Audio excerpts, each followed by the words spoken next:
bayaran sa gobyerno. Ay nako. Anyway, let's go ahead already with the questions of Senator Drilon. I'm sorry, but you still fail to convince us, ASEC Pastor. And I think that we are all unanimous here that we need to really suspend this and just go to the the emissions testing that we have currently. Go ahead, Senator Drilon. Thank you very much, Madam Chair. Yes, for the last 2 hours of this hearing, on the basis of the answers to the questions raised by our colleagues, on the basis of the opinions expressed, I think there is sufficient basis for this committee to urge the LTO and the DOTR to suspend the motor vehicles inspection system. I repeat, on the basis of the answers, the policy issues, there is sufficient basis to suspend. Let me add my voice to support this call for suspension, and I will point out the lack of any legal basis. And in fact, this could be contrary to law, what the LTO and the DOTR are doing. Senator Recto asked a very pointed question, which I will pursue. He asked, what law authorizes the motor vehicle inspection system? From my quick research, there is none, Senator Recto. This is authorized under LTO Memorandum Circulars number 2020-2240 and LTO Memorandum Circular 2018-2158. So my first question is, on what basis which law would allow you to conduct the motor vehicle inspection system? Madam Chair, if I may, si Attorney Rina Riembra po, USEC for Legal from DOTR. Ano ka, USEC? For Legal Affairs po, Madam Chair. Legal Affairs of DOTR. Yes, Attorney Riembra po. Okay, go ahead, Attorney Riembra. Madam Chair, to respectfully respond po dun sa question ni Senator Drilon, the basis that we use for this program are the following. Number one, we have the Land Transportation and Traffic Code under Republic Act 4136, wherein meron pong requirement na before mag-register, we have to make sure that the vehicles to be registered are safe and roadworthy. And then we also have executive order With all due respect, may I interject? I've read that over and over again, section 5 and 6. There is no mention at any point of inspection. Okay. Thank you, Senator Marcos.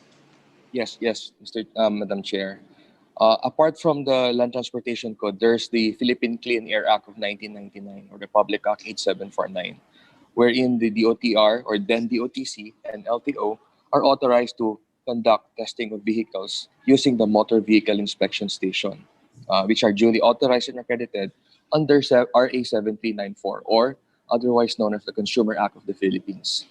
And then apart from that, we have Executive Order number 125, where the DOTR are authorized to call upon any public or private agency organization to implement its policies and programs and to assist the government, among which is the inspection and registration of the vehicles to be used for land transportation.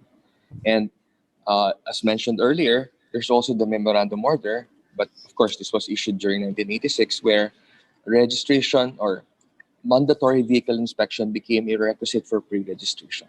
So all in all, Madam Chair, these guidelines, these legal issuances were used as basis for the proposed program and policy.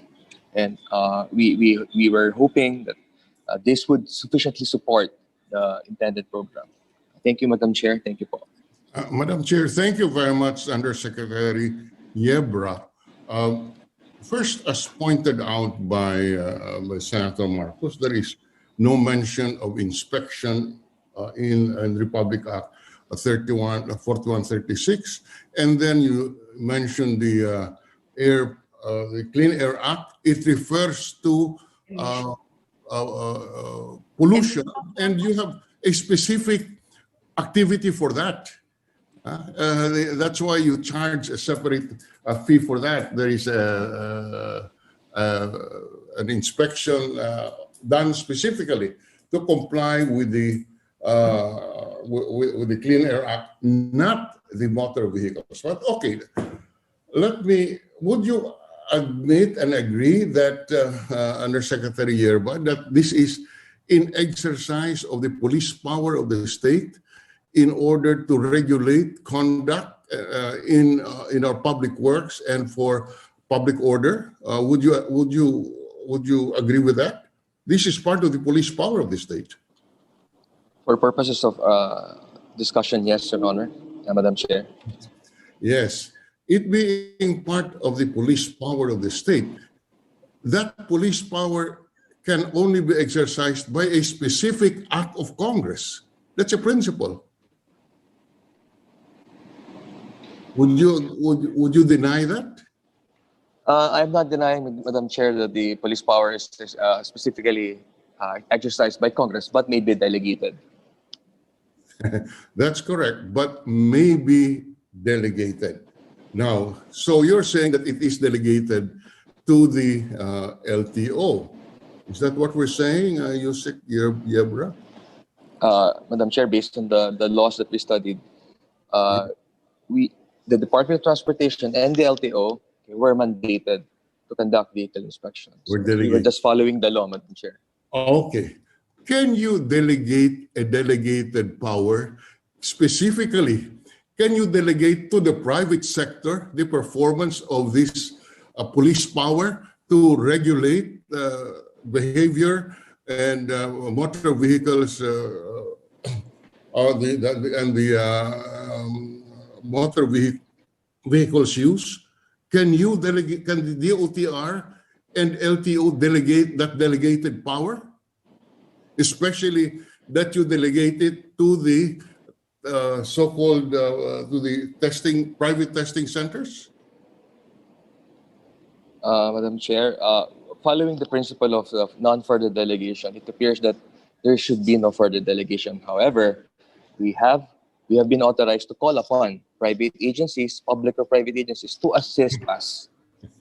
No, you know, but not to charge.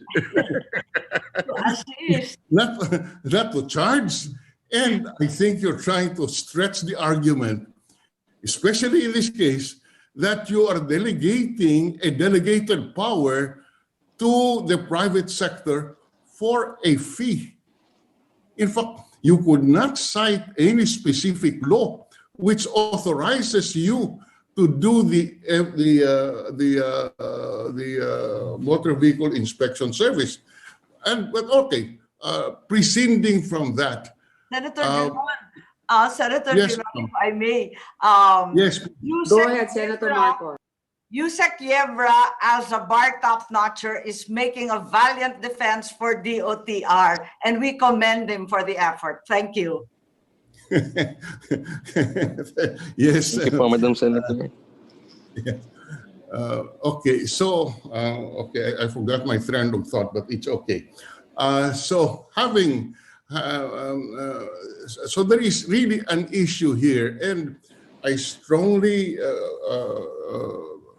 believe that it is because of this. The additional legal lack of legal basis is a valid basis for suspending it in the meantime. Now, okay, so you say that this is a delegated power. So why is it so the LTO can exercise it itself? In other words, the test can be conducted by the LTO. Yes, Madam Chair, they were authorized to conduct it. All right, now, so, and in fact, you have tried to implement this delegated power, or have you ever tried to get a budget for this? Madam Chair, may I respectfully request permission to pass the question to Asa Galvante as the more competent speaker to answer that question. Okay. Yes. Asa Galvante, please respond. Yes, Madam Chair, honorable members of the committee. As I have mentioned earlier, that LTO requested the road board and submitted a budget, proposed budget. However, this was not considered, Your Honor. Well, I do not know where you got your budget, but you have assigned to PITC 700 million pesos for the purchase of 25 containerized motor vehicle inspection facility. Would you confirm this? Your Honor, it's not LTO that assigned this. However, the funds were not with LTO yet, Your Honor. Who made this? Who transferred these funds? This is for the purchase of 25 containerized mobile vehicle inspection facility. I understand, Your Honor. This was PITC was requested to do the bidding of this purchase of the mobile inspection system, Your Honor. Obviously, and you transferred the funds to PITC. It's not LTO, Your Honor. I'm sorry? It was not LTO because it was Who did? not. Who did? Madam Chair, Your Honors, if I may. Banoy Lopez po of the OTR, Your Honor, Madam Chair. Yes, please answer. For the OTR. Go ahead. Thank you. Yes, Madam Chair, there was a memorandum of agreement between the OTR and PITC, wherein PITC was tapped as a procuring agent for the OTR LTO for the mobile vehicle inspection system. And part of the agreement, Madam Chair, is for the transfer of the funds to PITC po for the procurement of the MVIS po. Unfortunately, there was a failure of bidding. That's why we immediately ordered also the transfer of the fund from PITC to the National Treasury, Your Honor. When was the transfer to the PITC made? It was made around, if I'm not mistaken, Mr. Chair, Your Honor, 2017, 2018. 2017. Most of the transfers were done in 2017 among the other agencies. And 2017 happened to be the first year of the term of the present head. But in any case, it has been there for the last at least 3 or 4 years, or 2 or 3 years. No, Madam Chair, Your Honor. Right after the failure of bidding, Madam Chair, the Secretary of Transportation made it sure that because of the failure of bidding, we asked PITC to revert the money to the National Treasury. So if I'm not mistaken, Madam Chair, the records would bear that it's also in 2017, 2018 that the money supposedly for procurement was reverted to National Treasury, Mr. Chair. Madam Chair, Your Honor. Okay, so can we have that documentation that indeed it was reverted? Will comply, Madam Chair, Your Honor. Thank you very much. So yeah, okay. So just talking about the motor vehicles users tax which Senator Rector raised. Is it correct that there is 11 billion in MVUC taxes collected lying in the coffers of the LTO, not remitted to the National Treasury? Madam Chair, Your Honors, I'm sorry I don't have that figure. LTO is not keeping any fund, Your Honor. All the collections by the LTO is immediately turned over to the National Treasury. Can you check that, Secretary Galvante? Because my review of the document showed that there is 11 billion lying in the coffers of the LTO, which could be remitted to the National Treasury, especially at this time when the national coffers would need every function. Now, again, going back to the delegation to the private sector, this is, let me emphasize, that this service, the Motor Vehicles Inspection Service, is an exercise of a regulatory function. Would you agree with that, Attorney Yerba? Yes, Madam Chair. Opo. Now, can you delegate a regulatory function of the government to the private sector? Madam Chair, if we follow the EO 125, we can call on them to assist us. So we're stretching. Tama po yung sinabi niyo. EO 125 is not a legislative enactment. At the It's a- time, Yeah. Madam Chair, if I may, at the time it was issued, I think it was during the time of President Aquino. So Oh, it had the nature of a legislative. But can you really delegate a regulatory function to a private sector, to the private sector? But Madam Chair, if I may, I think it has been done in the past where we partnered with the private sector to perform certain regulatory functions. If I may just Like what? be given time. Like what? If I What may just be you may given time. delegate would be service. The government service may be delegated to the private sector. Let the private sector perform the service. But this one is not a service. It is a regulation. And in fact, there is in effect a tax paid because the revenue generated because of the fees collected. So that's the question. Can you can you delegate to the private sector, as you are doing now, the performance of a regulatory function? Because if your answer is yes, then can we delegate the functions of the Philippine National Police? Because that also regulates the conduct of people. Madam Chair? Chair, Your Honors, if I may I be heard, Madam Chair, just to also Well, expound. Go ahead. With the If you're permission, answering the Apo. question of Senator Yes. Drilon. Opo, I will try to answer the question of Senator Drilon, Madam Chair. Opo, what we are delegating, so to speak, to our centers right now is the testing. The regulation stays with the LTO. It's the same manner po that we do with PETCs.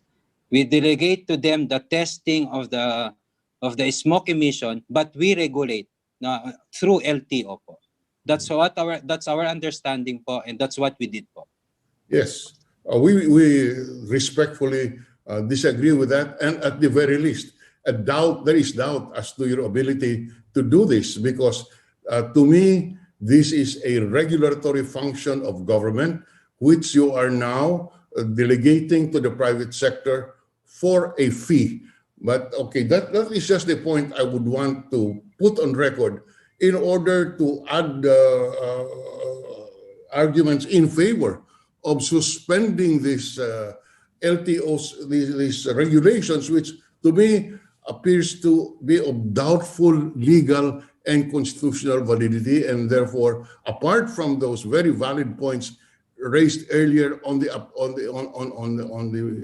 policy issues, on this practice, the legal and constitutional issues, we should also provide a basis for the immediate suspension of this regulation. Thank you very much, Madam Chair.